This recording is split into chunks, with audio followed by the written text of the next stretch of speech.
minister lo ni ta la eng department nge I chan chak ber emo I en kol chak ber ti dayang tu ting mo ne politics kan soi thina telvete pokanan tum de ukuk thina mara chu pathian thu ni a pathian ni na kan kong tu ra ro chuanin dal ro la om lova pathian ro tani meo chuan ta chuan MLA teronin minister teron ni ve ta ila chuan ama khan tourism he ke en kol chak khop mai thina kal en kol chak thowa chan chu he foreign akanom ta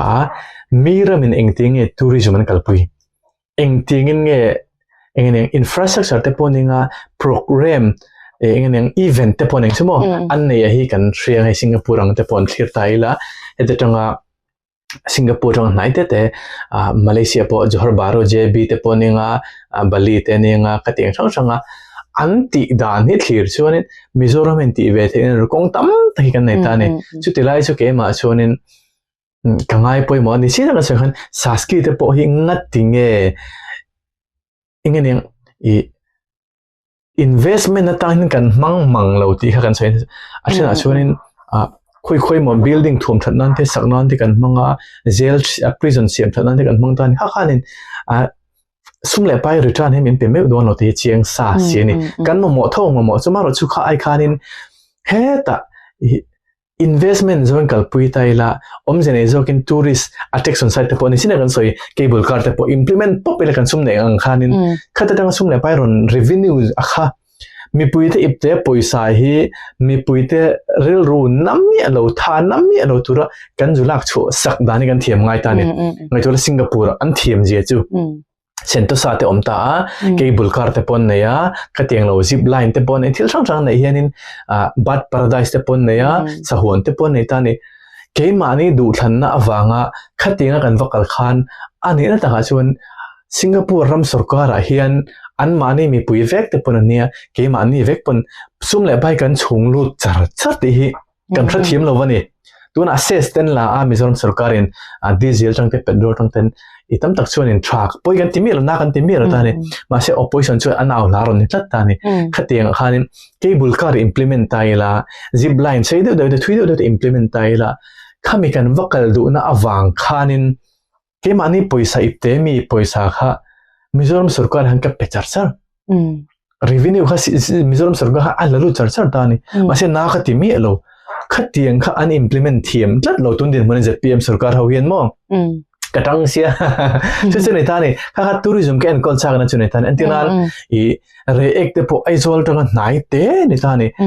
Mizoram tourist ron kala za asom ko hin re ek ko chun tlong nge ka ring ka soi sur mai the ka chan chu I fur lain fur khot hiang anuam ma thler nuam ani chu tiang che chun thal ro mai jing ka ra po thal ro mai chunga han kan om dei thei ta ni jing ni chuak eng moi takte tai ni tlatur moi takte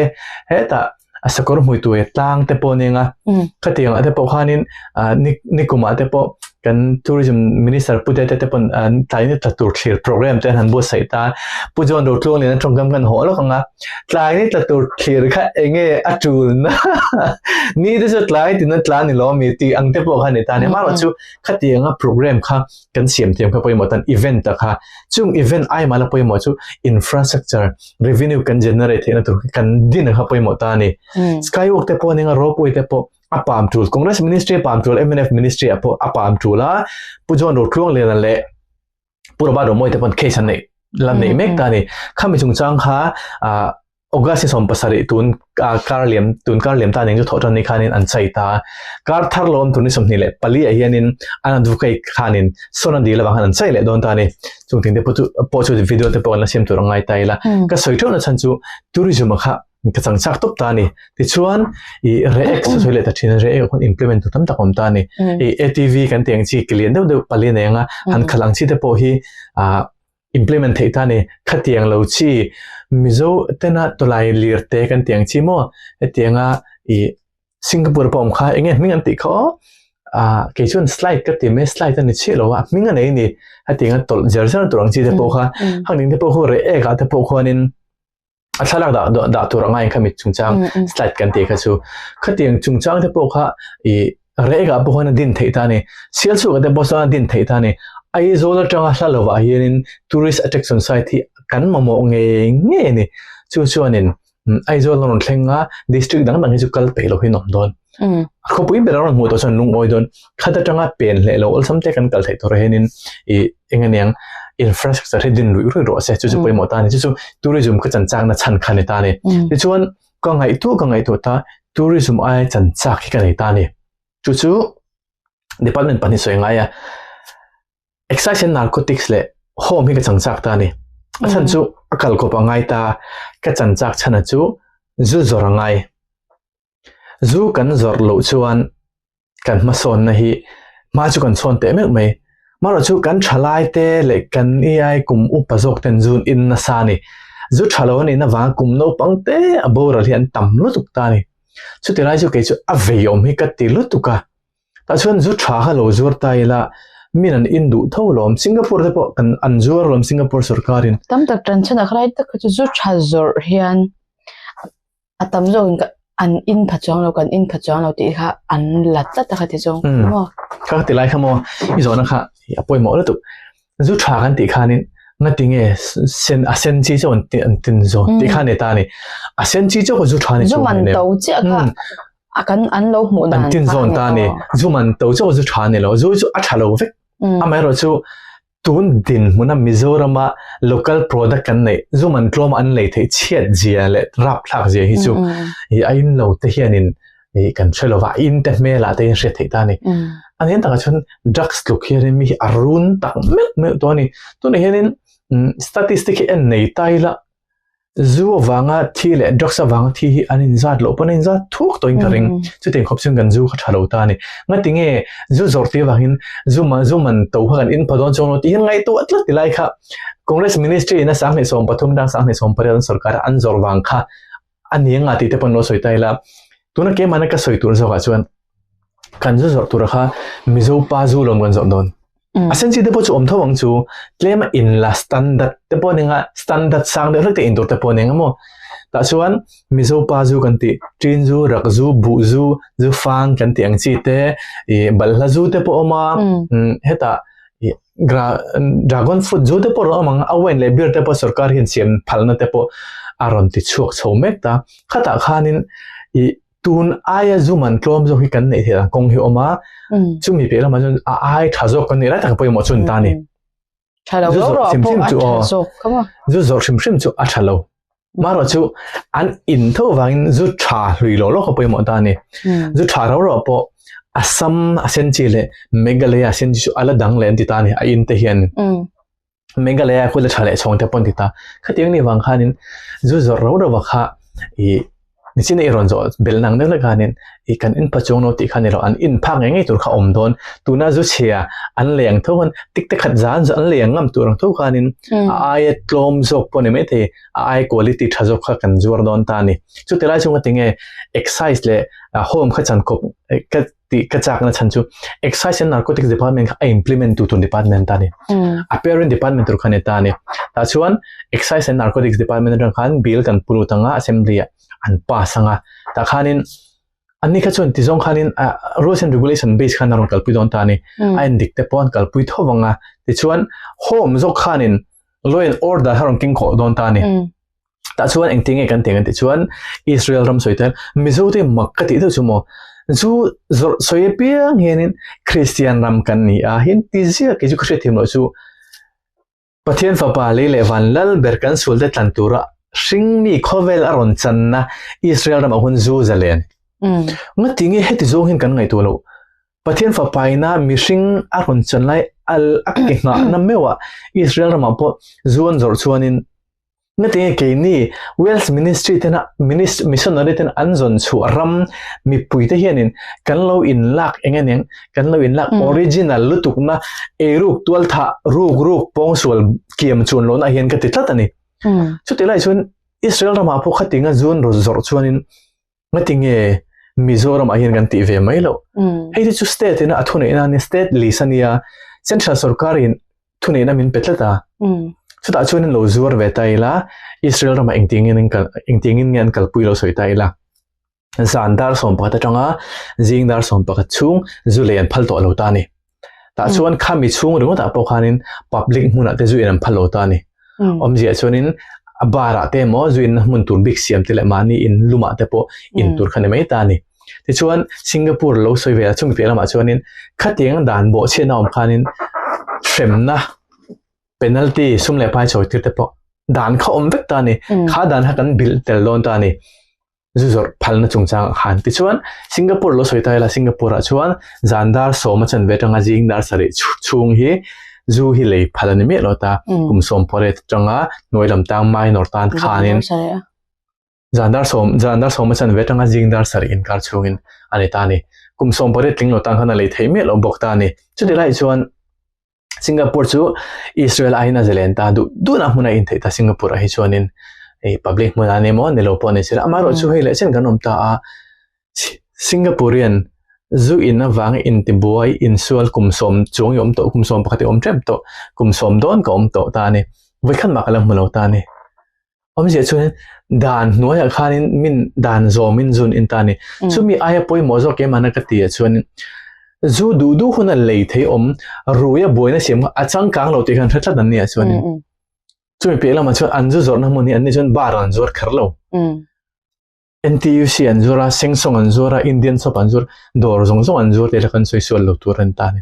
So tiang kop cuan du na muna lei turoma anjur tane. Quality hi cedon lo tiga ciang tlak tane. So tiang tani bang cuan Mizoram Sarkar anjur ta ila. Cuan Home Department kanin katiang dan bo siya kalau enkol vel non ta engtinge enkolang. Zu alo zur tane entena sahni somni parieta. Sarkar lo sarkar ta a kum masabera chuan in bo sai nang pon kalpui ta sela somni le pakwa ku in bo sai nang kalpui ta sela somthuma zuar tran sela somthum le pakhata an zora tanga chia texan mo tang khanin an ma ni engtena Home Department me turte police te label ta sela contract basis pon la ta sela ta chuanin engtena zu kan lo an lo in ta khoimo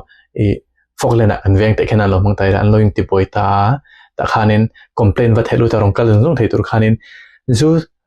zorna changa sumle pai mu khanin police la anga motor le bok don ta ni Singapore che du na police call la anong kal vek thei khatiang khanin ro man ha kan siam ve thei ta ni omje chuanin sumle pai om lo chun police lak thelo sumle pai om lo chun ma son tak thei chon ta ni chu ta che chun ti khanin dan dik lo wanga zu ina wanga boina siam har sa na siam te en kol tur khanin police kan thom chak don ta ni a motor ang jong pon kan thom chak nga ngin a mishing ang pon mo a men po ang jong pon kan thom chak don ta ni kha khan ta khami ba ka khanin revenue tam ta khem don ta kha development tan kan mang ve le thong don ta ni khating zong ngin ngai tu na ngun thu da kan sian chun Mizoram hin zu zor hi kan kal pui fu thei ti he ki chu ka muta ni chu ngati nge min zo na ing department ngi en kol chak te ka chan thui wak chan che chu tourism nei khan zu zor kha in rem tho eng tiang chin nge mizo an ma ni thla tu te thang alcohol an kal pui ti meron zir chiang chakhin kan hong kal don tho ta ni entinan zu in ngai me lo kan ya zu in ngai me lo in ta khoya mo kan bakal ta an ma ni ram zu kuchho ka chu khan investment kha cha khom ta ni alo in thang do dan pe jon in nge tur khani ta ni khating de khanin hei I tourism te excise and narcotics le Home Department ni chu I in relate tom awang hianin chan chu sa khom pati khong de check thogen han kal pui thei la chon mo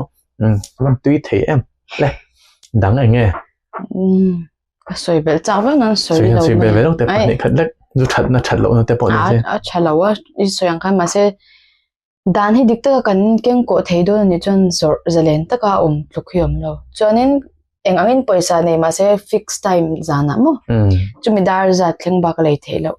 engangin mina leina tur poisa nei ma se a lei thei miao lo wa dan kha a khong tla chon zan lai a boina tur te mi chu a rui lai ai chon har film lai chonin a har film lai ai chon rui lai khanin hei enge angai to na kha aseng lo reng bo zan tlai to tak tak chung ko inti boina sang theng the no pakar te pomo khanga te pokanin enge va rui na tur leina tur mun om lo meo chan hei ai hanin hei kut in thak te no pa in chen de in sha swal tam tak te poi a thlen tlem jok ka ring ve ani chuma ke ma ngai dana chang pon ni se tam tak chuan in lok o ni isoy ang khan an soy ta ni e zu Christian za inti ramsia ju tiang kha tiang zu zor nga tinga in lo support em a in ti enga moni thak ti mayang hei ram dang lang copy thil chu tiang lo dik tak chon chalai te po in che na le thil sang sanga taima na ram dang kan copy chuang hei ne in che na le BTS te po kan tianga EXO mo enga moni kan copy hnem nu tu thil cha zok a chua the turn chan zu zor hi enge apoi lo ke ma pun ka ti I chonin hei ke ma lama tanga chian te mel sha ve de te po ina an soi tam zo chan I zu hi zalen se a in lo ve tho an ni pon an in chuang lo I a chan chu kan rama eng te nge na tho mo zu khan kan che chiang an che chiang an ni pon mo ba te le khan mo kala soi mai chu zu kha ne sarkar ina ti tur nei ta ko khranin ti tur nei bok ta ne chutela chon thil hi engkim mi akal kum dik thei mi lo ta ne sarkar du danangin kal sela emo chana chonin development hom don ta ne ko khran du danangin ko khran mi le saf kan ne thowa eru kim chung nei nem mo minister apo ne sela tun ma jong kan thria sarkar ha thok apo ne sela eruk tikha akiem chung lo ta ne khatiang din mun kan ni thowanga zu kan han zor han ti ta wanga kan chhe thloi na ture mo tiang chi kha in siam rem na huni chu kan ma mo don him frem ta khatilai kha apoi mo bok ta chu tiang tur chuan tura kan sarkar nei me ke chon an ti in ka ring lawan tingam in ka ring lawan ZPM hen an ni tuna kan ram shoi tu zom tak tak le than hem ngai tak tak te an mo an lem huna internan gen g te mo ke ni millennial ten mo Mizoram sarkar en kol taira chute huna chon kan ri khu khuni jom ka ring kan ti rup huni chu om jene jo kan ti huni chu om nge nge in ka ring hei he thil hi isoeng chi khani then chuan in yaram dang han kala engmo hoi zau de lak ni in ngai in fe hi ning na tinge ju zor hi anon ti chu ti kha ti mai hi soi hi om thina comment na de pohon om thina hei chu in duine in thosia ju tha kha in lo sela ti na khamo to angai I zalen tak kin Mizoram hen azuar lo chung pon het tikhopa zu chia in himo so yang kanin azalen ni photon enter kan ram de pon kan siam chuak the ni chuanin e kan thai thar chua thei kan thar chua sang chang te flavor sang te pon hetlama po lichi te atam lu to kan mo siam the dang kha so chung chang soi dong don elo po mo mizo te pon kan ngai san em chu nge kha Korean ho zu kha soju te pon de ta ne kha khalom I Korea kal ngai lo pon an thon chu kan in chak la tu kolom mo kawan entina zu in ngai me lo pon ka try ve tu kan ti tlat ta ne om je chonin khating chi khan ke ni pon kan thon chuk don lom kan zor kan siam no kan mizo te in zo vek tu ni pon thon chuk don lom entina bu zu ten na fel fai e to ten han pekila mo hit down tuk ta ne chu wang chuanin bottle emo case packing hi poi mo to mo poi mo to pa hei lang moi nai na chu kan in cha kan chu I va beer in chang pon le in ngai lo ma se a bom en changa ai